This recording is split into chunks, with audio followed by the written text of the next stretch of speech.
We pledge to you that we will root out the communists, Marxists, fascists, and the radical left thugs that live like vermin within the confines of our country. The threat from outside forces is far less sinister, dangerous, and grave than the threat from within.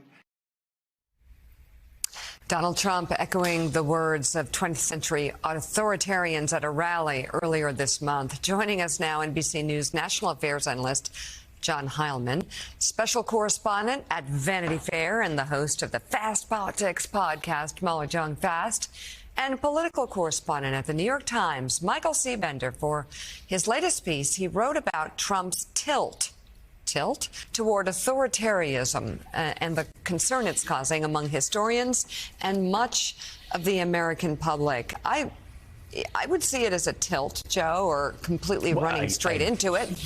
Just going to say, Mr. Binder now knows, once again, even on live television, the dangers of ever writing anything about Donald Trump, because it's never enough or it's too much. It is never just right. And can I get an amen from the reporters here? Yes, you can. So, Michael, let's begin with you, though. Your piece obviously started once again a conversation about Donald Trump. Again, not just mimicking the words of past authoritarian and fascist leaders, but also doing that against a backdrop of violence on January the 6th, doing that against a backdrop of violence by one of his supporters against Paul Pelosi, doing that against a backdrop of him mocking Pelosi, calling for violence against his opponents. All a very, very toxic mix going into the 2024 election. Yeah, that's right. And kind of what we've all known, everyone has known for a while, Trump has long run as as an outrageous candidate, right? He's been willing to say and do things that few in our lifetime have been willing to do and say on a national stage. But what strikes me this time, and which sparked this article, has been most of the focus of his attacks, particularly when he started, were foreign marks, Muslim immigrants, Hispanic immigrants. And the change we've seen over the last few campaigns, and particularly now, is he's saved some of that most vicious attacks for domestic opponents. And that turn inward comes at a time when he and his allies are coming up with plans to weaponize the Department of Justice, to surround himself with lawyers in a potential second term that would bless some of his most contentious actions. So this piece tried to pull all of that together while also showing some of the examples of this authoritarian language that he's really been leaning into, really for the past year. And there are many people who believe it really needs to be discussed. This show got criticized a great deal, especially through 2015, for saying that Donald Trump could win the Republican nomination, and for us having him on the show.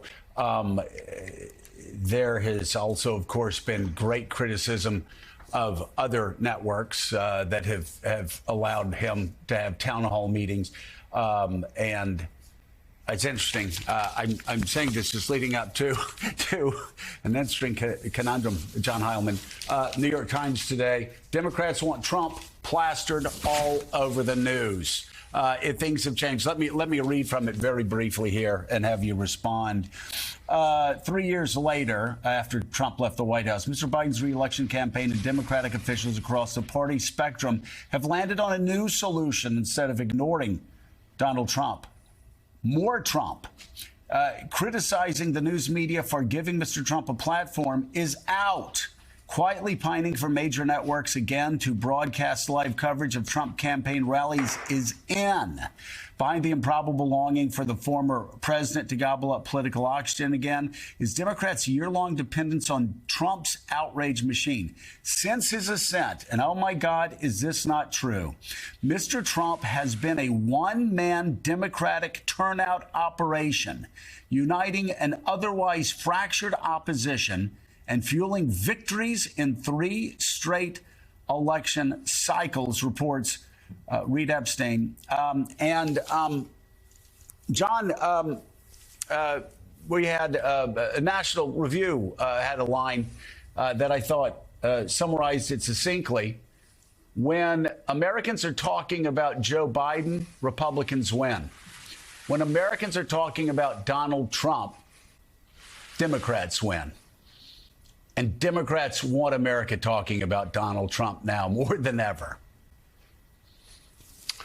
Right, Joe. And of course, as you said a second ago, there's a kind of grim irony of it for those of us who have been told over the course of the last 7 years, oh, just don't talk about him.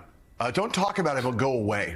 That I can't. I know you and Mika and everyone who's ever had any reason to talk about Donald Trump on this show have heard this endlessly from people over the course of the last 7 years. He only thrives because we give him attention. If the media just didn't cover him, somehow he wouldn't be a powerful force. Of course, a ludicrous argument given the kind of alternative media ecosystem that exists where Trump gets his message out, that entire sphere of right-wing, far right-wing, moderate right-wing, all of the ecosystem that has given him the biggest platform he has and is connected to tens of millions of Americans. People have finally woken up to the notion, as this piece suggests, that ignoring him doesn't make him go away.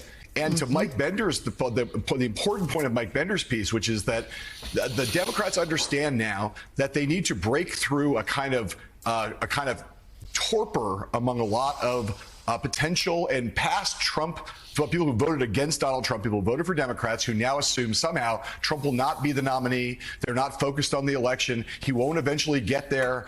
He'll be in jail, whatever it is. They have to make clear that Trump is here.